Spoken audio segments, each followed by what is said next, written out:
J'ai rêvé fort, j'ai rêvé si haut que la pluie en pleure encore. J'ai rêvé fort, j'ai rêvé fort. Bonjour à toutes et à tous. Aujourd'hui a lieu la 15e édition du concours création d'entreprise au féminin en Bourgogne-Franche-Comté.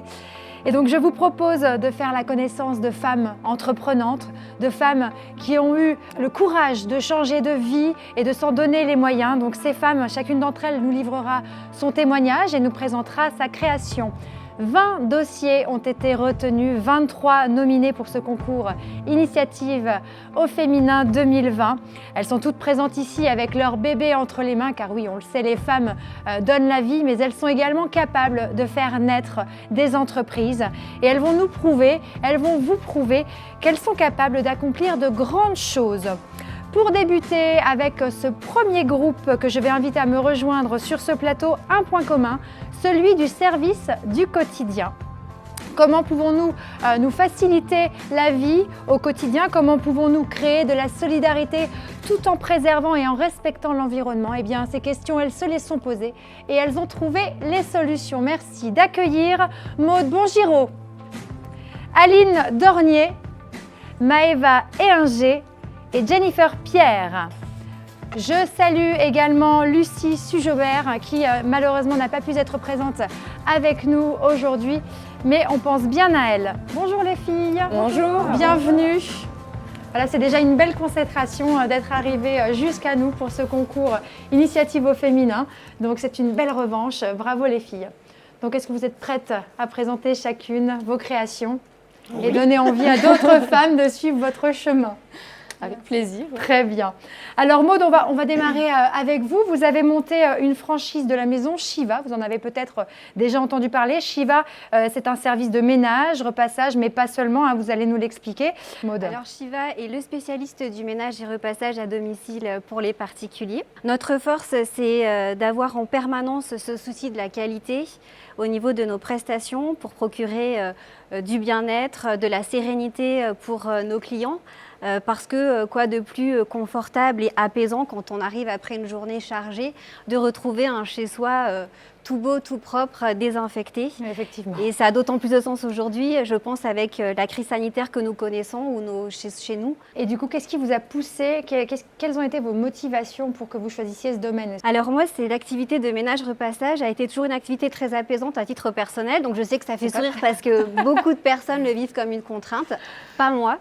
Donc c'est très naturellement que je me suis orientée vers ce métier-là de service à la personne, ménage-repassage à domicile, parce que moi ça me procure du plaisir, donc mon quotidien c'est du plaisir finalement. Et j'ai fait le choix en fait de partir avec cette franchise de Shiva parce que il y a une vraie volonté et de vraies actions pour valoriser ce métier d'employé de maison qui aujourd'hui est peu mal représenté oui, en France.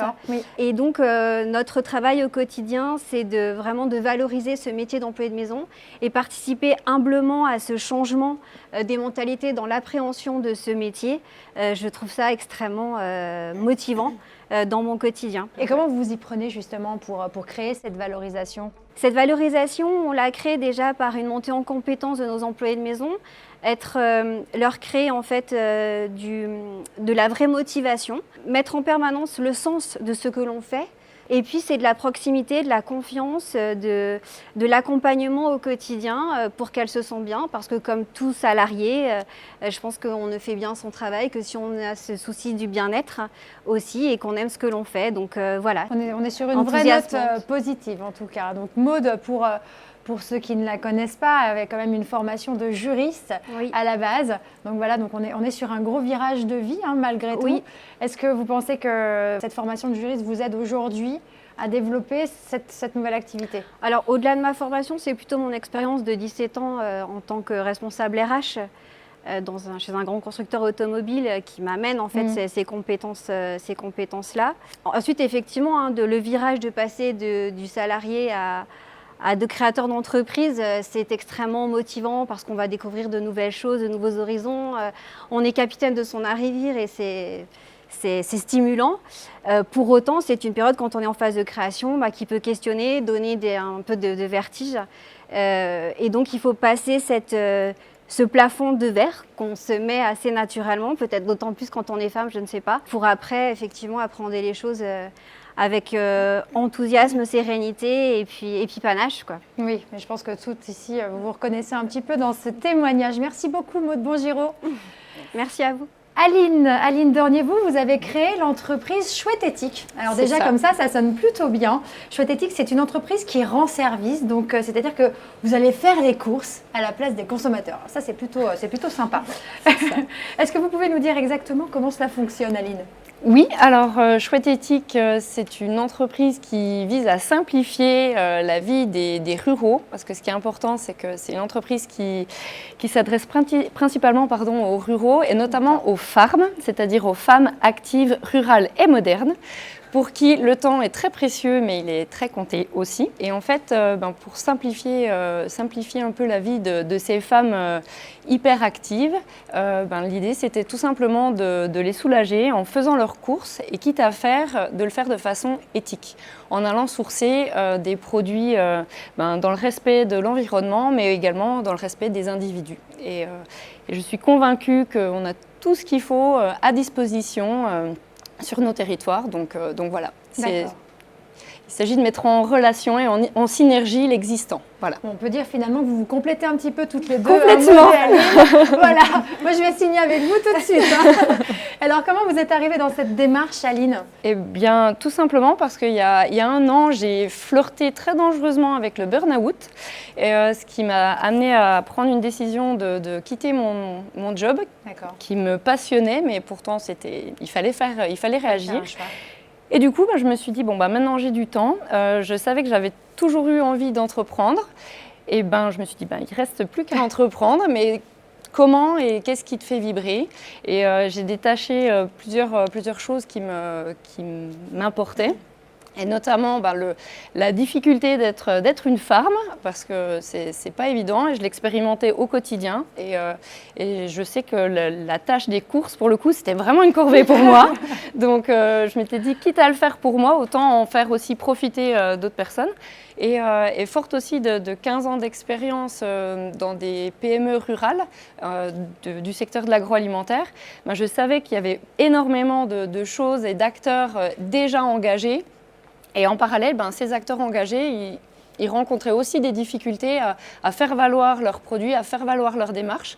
Donc, comme moi, je ne sais pas produire, mais par contre, je sais vendre et mettre en relation, je me suis dit que ma place était là. Voilà. Donc comme quoi, aujourd'hui, c'est possible de consommer pratique et éthique. J'en suis persuadée. Chouette Éthique. Exactement. Et Chouette Éthique est là pour le prouver et le mettre en œuvre. Voilà. Très bien. Merci beaucoup, Aline. Merci à toutes les deux. Alors Maëva, c'est à votre tour. Maëva, bonjour.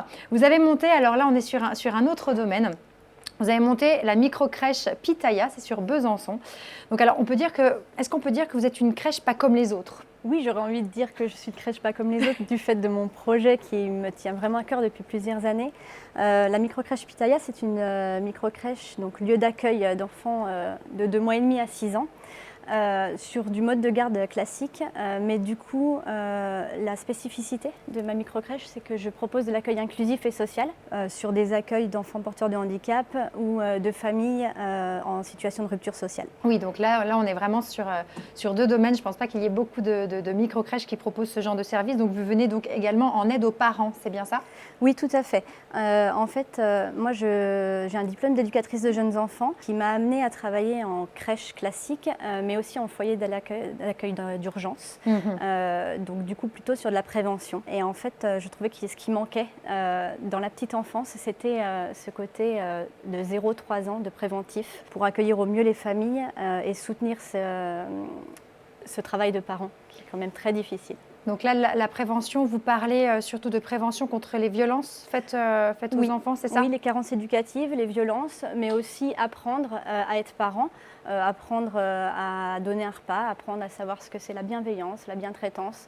Voilà, tout le soutien à la parentalité qui peut être parfois compliqué à comprendre ou en tout cas à mettre en pratique quand on est jeune parent. Comment les parents osent pousser la porte de cette micro-crèche, parce qu'on peut aussi avoir la peur d'être jugé, d'avouer, de ne pas savoir comment s'y prendre avec ses propres enfants. C'est pas évident non plus de passer cette barrière. Comment vous faites cette prévention auprès des parents? Comment ça se passe? Alors effectivement, du coup, je crée des partenariats avec des acteurs de l'action sociale, mais aussi de la petite enfance, qui amènent cette publicité à la micro-crèche. Le plus important, c'est de créer un endroit de rencontre, d'échange, afin vraiment d'être dans une communauté d'apprentissage et pouvoir ensuite développer toutes nos connaissances et nos savoirs ensemble et en commun. Effectivement, les parents qui poussent la porte, ce sont donc soit des parents qui ont des besoins de mode de garde classiques, soit effectivement des parents qui seront accompagnés par des acteurs de l'action sociale. Et est-ce que vous pensez que Pitaya pourra faire des petits un petit peu partout en France? Est-ce que c'est quelque chose que vous aimeriez, est-ce que vous projetteriez éventuellement d'agrandir? Peut-être effectivement sur le moyen terme ou le long terme, m'implanter sur des quartiers un petit peu plus sensibles, où il y a des besoins vraiment sociaux forts. Oui, ce serait un rêve, un espoir en tout cas.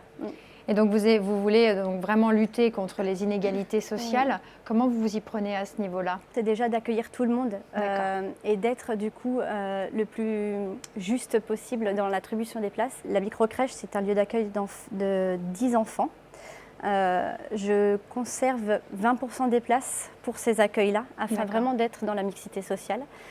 Ce qui fait que en fait, sur le long terme, le résultat de l'entreprise va me permettre de baisser le tarif social petit à petit pour effectivement créer cette mixité et amener tout le monde à se rencontrer.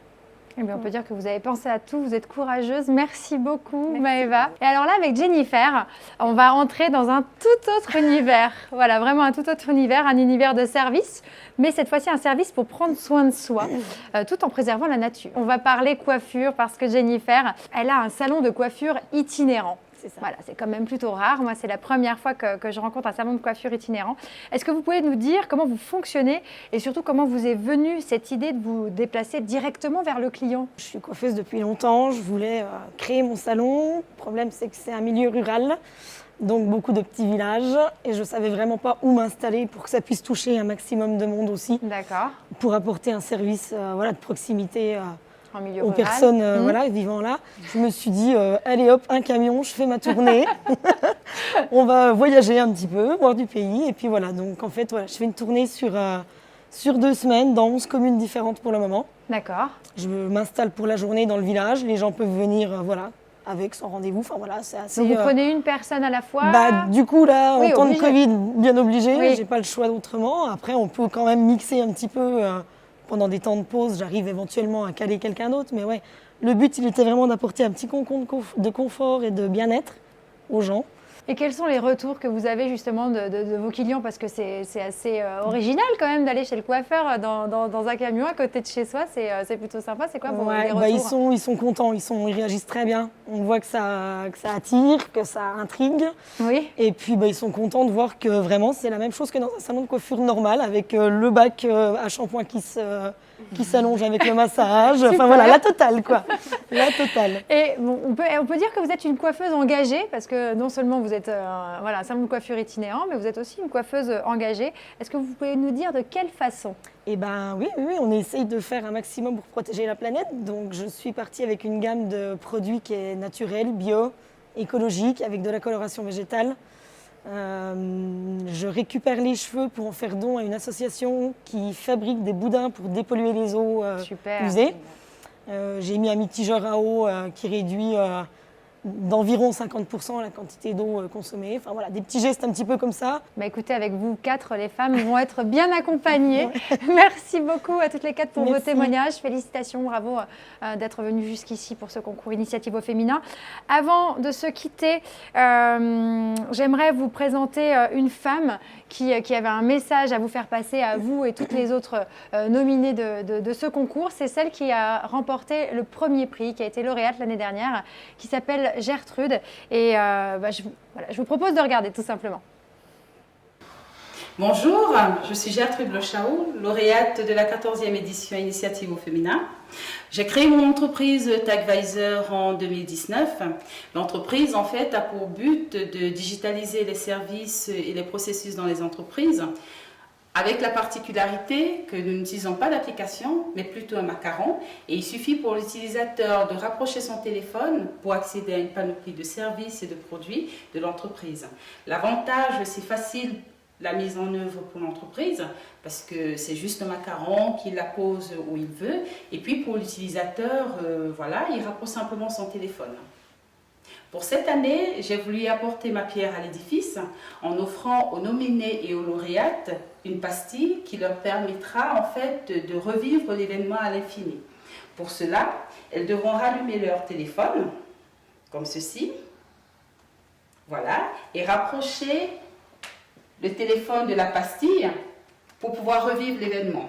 Nous avons les vidéos de la cérémonie, toutes les photos qui ont été prises, et puis le fil d'actualité qui est alimenté par Initiative au féminin. À toutes les lauréates, à toutes les nominées, des félicitations pour ce parcours qui effectivement est assez glorieux. Arriver jusque-là, c'est génial. Et puis pour la suite, je vous souhaite que du bon. Bonne soirée à vous. Au revoir. Voilà le message qu'elle avait envie de vous faire passer. Donc voilà le diplôme que vous allez recevoir, mesdames, ce diplôme avec la petite pastille que vous voyez ici. Et bien grâce à cela, grâce à Gertrude et sa création l'année dernière, vous allez pouvoir revivre cet événement en photo, en vidéo pendant longtemps. C'est pas mal, hein ? Voilà, donc je vous invite les filles à aller récupérer votre diplôme et je vous dis peut-être à tout à l'heure si l'une d'entre vous a un prix. Merci en tout cas. Merci beaucoup. À tout à l'heure.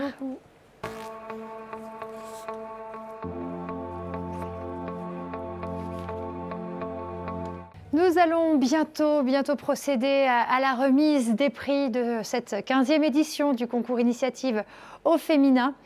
Mais avant cela, je tiens à vous présenter des personnes qui sont importantes, très importantes même. Ce sont les financeurs et les partenaires que nous tenons à vous présenter, grâce à qui ce concours peut exister aujourd'hui. Et je veux débuter avec Serre France. Il représente Serre France. Merci d'accueillir Thomas Lemaître, directeur général Serre France Saône-et-Loire.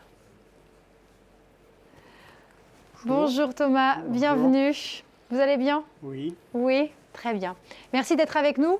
Donc c'est la deuxième année qu'on est financeur au niveau d'Initiative au féminin. Voilà, oui. Donc c'est une démarche importante pour nous. Serre France sur la Bourgogne-Franche-Comté, donc ça représente à peu près 12 000 clients adhérents. On a une particularité, c'est qu'on est une entreprise associative et on s'est engagé dans cette démarche de l'accompagnement plus spécifiquement des chefs d'entreprise femmes sur la grande région de la Bourgogne-Franche-Comté. Voilà, c'est quelque chose qui nous tient à cœur et dans lequel on s'est engagé depuis plusieurs années. Et pourquoi ce choix ? Pourquoi vous êtes-vous orienté auprès de ce concours ? Plusieurs choses, puisque nous, on constate depuis plusieurs années maintenant un développement de l'entrepreneuriat au féminin. Et puis aussi parce qu'en interne, aujourd'hui, on a un public très largement féminin qui est un public d'accompagnants des chefs d'entreprise. Et aujourd'hui, on a des entreprises qui, globalement, sont à 70% féminines. Voilà, donc on a trouvé important de mettre en relation nos salariés avec les chefs d'entreprise féminins. Voilà. Très bien. Eh bien, merci d'être à nos côtés encore une fois cette année et on espère que vous le serez très longtemps. C'est un plaisir. On se retrouve tout à l'heure pour la remise donc du 3e prix. Merci beaucoup, Monsieur Lemaître.